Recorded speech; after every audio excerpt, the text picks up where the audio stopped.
बच्चों, क्या हाल चाल। मस्त एकदम। आर क्लासेस कोचिंग सेंटर में आप सभी का स्वागत है। और हम बात कर रहे हैं क्लास 10th के साइंस की, जिसमें हमने कक्षा 1 जो पार्ट है वो बना दिया पूरा कंप्लीट। सेकंड पार्ट का भी पहली वीडियो बना दी है, और सेकंड जो पार्ट है उसकी ये दूसरी वीडियो है, सेकंड वाली। तो इसमें हम चार्ट्स के साथ और एनसीईआरटी बुक्स को सॉल्यूशन कर रहे हैं। पूरे क्वेश्चन आंसर आपको बता रहे हैं डे बाई डे, और इम्पोर्टेंट क्वेश्चन आंसर को बीच बीच में तथा हम वहां पर बोलते हैं, तो उनको आप बारीकी से देखना, तो आपको वीडियो समझ में आएगी। राइट, तो चलो आगे बढ़ते हैं, स्किप मत करना।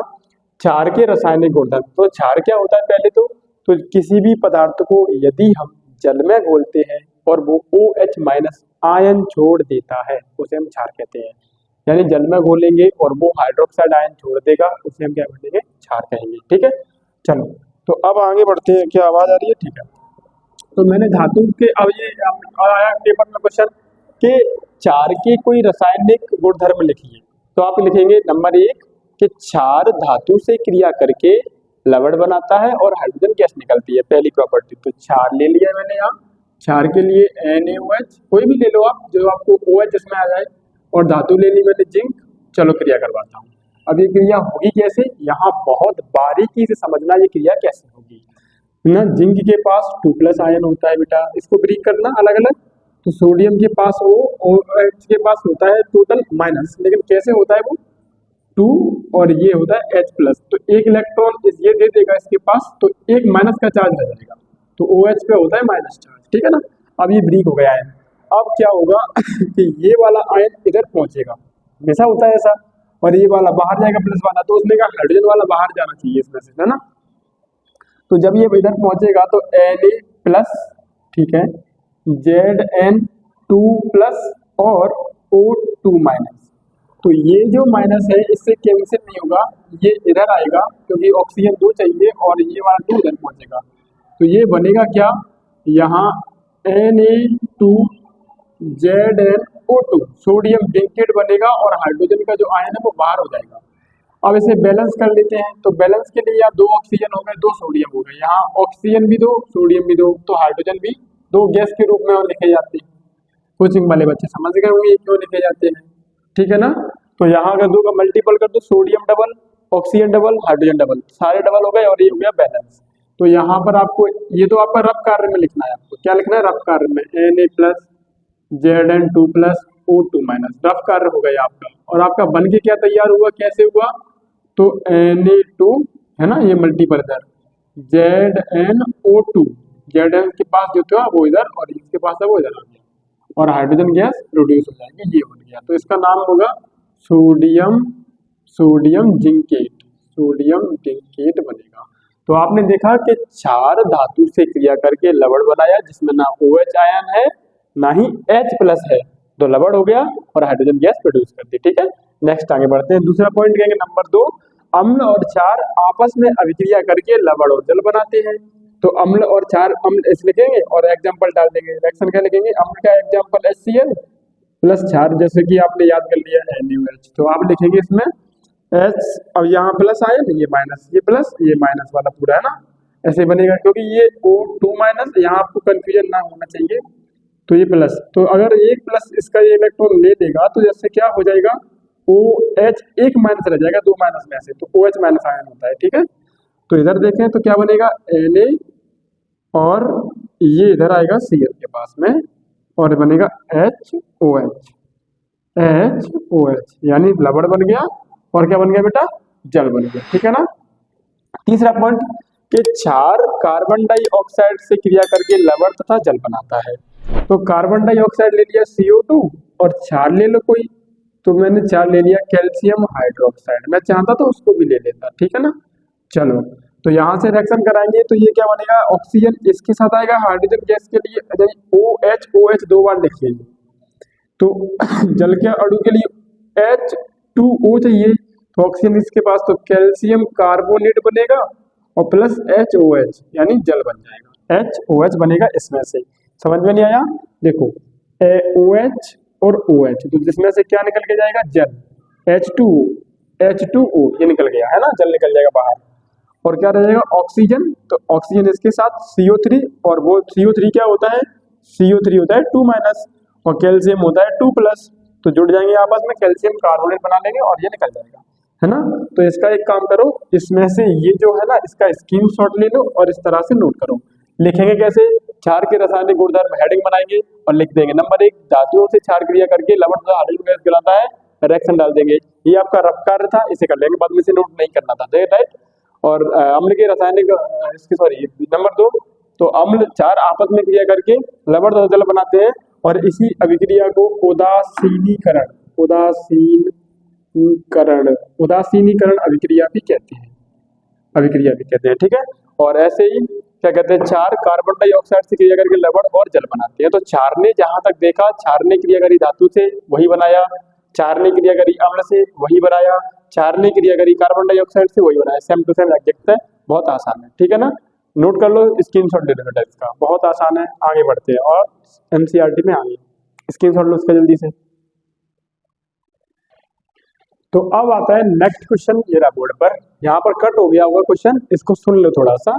ये लिखा है, क्षारक के साथ धात्विक ऑक्साइड की अभिक्रिया। अधात्विक ऑक्साइड क्या होता है, इसको समझते हैं। सबसे पहले अधात्विक, तो जिन पे प्लस चार्ज होता है वो होती है सब धातु, और जिन पर माइनस चार्ज होता है वो होती है अधातु, है ना।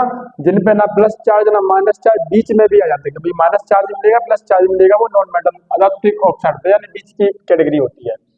तो यहाँ देखें, जैसे मैंने लिखा CO2 अधात्विक ऑक्साइड, SO2 अधात्विक ऑक्साइड, ऐसे SO3 अधात्विक ऑक्साइड, तो कई सारे बन जाएंगे।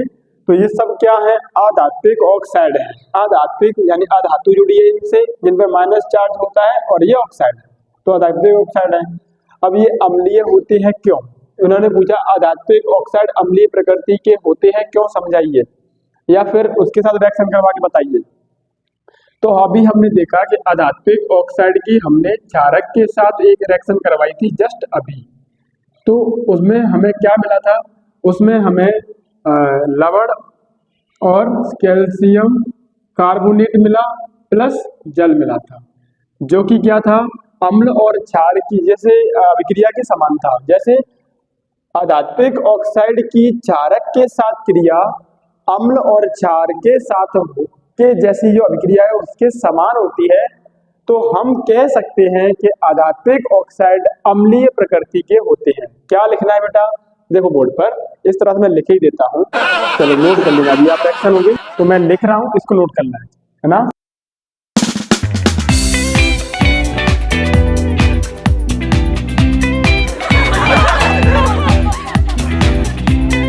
यहाँ में लवण मिल रहा है और जल मिल रहा है, लवण मिला और जल मिला, इसमें भी लवण प्राप्त हुआ था और जल प्राप्त हुआ था। जब हमने अधात्विक ऑक्साइड की क्रिया क्षारक से करवाई तो लवण और जल प्राप्त हुआ था, जो कि अम्ल और क्षार की अभिक्रिया के समान है। अतः हम कह सकते हैं कि अधात्विक ऑक्साइड कैसी प्रकृति के होते हैं? अम्लीय प्रकृति के होते हैं। इसके स्क्रीनशॉट ले लो एक बार, नोट करो इस क्वेश्चन को, आंसर को, और आपको यहीं तक लिख के छोड़ देना है। अगर और समझाना चाहो तो ठीक है, लेकिन यहाँ लिख करके छोड़ देना है। हिंदी में लिखो तो हिंदी में लिख दो, ऐसे लिखो तो ऐसे लिखो, जैसे आपकी मर्जी है, पूरे नंबर मिलेंगे, नो कट। स्क्रीनशॉट ले लिया। अब आते हैं धात्विक ऑक्साइड क्षारीय प्रकृति के क्यों होते हैं, उस पर चलते हैं। अब ये रहा क्वेश्चन बोर्ड पे, क्वेश्चन है कि धात्विक ऑक्साइड अम्लीय प्रकृति के होते हैं क्यों। अभी कौन था? अधात्विक ऑक्साइड। अब कौन सा है? धात्विक ऑक्साइड। अधात्विक कौन? जिसमें माइनस चार्ज ऑक्सीजन से जुड़ गया, और माइनस चार्ज वाले तत्व ऑक्सीजन से जुड़ गए अधात्विक, और प्लस चार्ज वाले तत्व ऑक्सीजन से जुड़ गए धात्विक।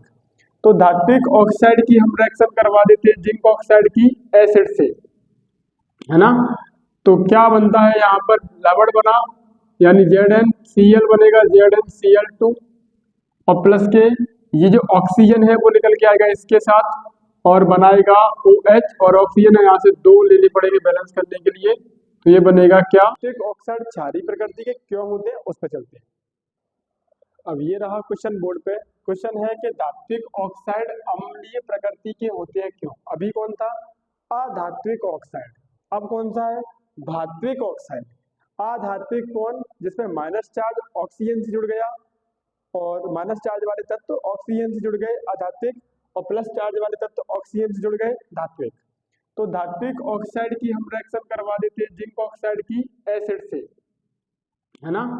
तो क्या बनता है यहाँ पर, लवण बना, यानी ZnCl बनेगा, ZnCl2, और प्लस के ये जो ऑक्सीजन है वो निकल के आएगा इसके साथ और बनाएगा OH, और ऑक्सीजन है यहाँ से 2 लेने पड़ेंगे बैलेंस करने के लिए, तो ये बनेगा क्या, H2O, पानी। क्लियर ना। तो यहाँ से ये देखा जाए कि ऑक्सीजन हाइड्रोजन के साथ जुड़ा और सबसे पहले क्या बनाया उसने, OH। तो OH क्या होता है, क्षार। तो ये कैसी प्रकृति के हो गए, क्षारीय प्रकृति के। और उसमें क्या हुआ था, उसने ऑक्सीजन हाइड्रोजन से तो नहीं जुड़ा, हाइड्रोजन टूट करके गया था, इसलिए वो अम्लीय प्रकृति का था। क्लियर ना। तो यहाँ पे ये बात समझ में आ गई, ऑक्सीजन हाइड्रोजन से मिला और बनाया सबसे पहले OH, तो ये क्षारीय प्रकृति के हुए।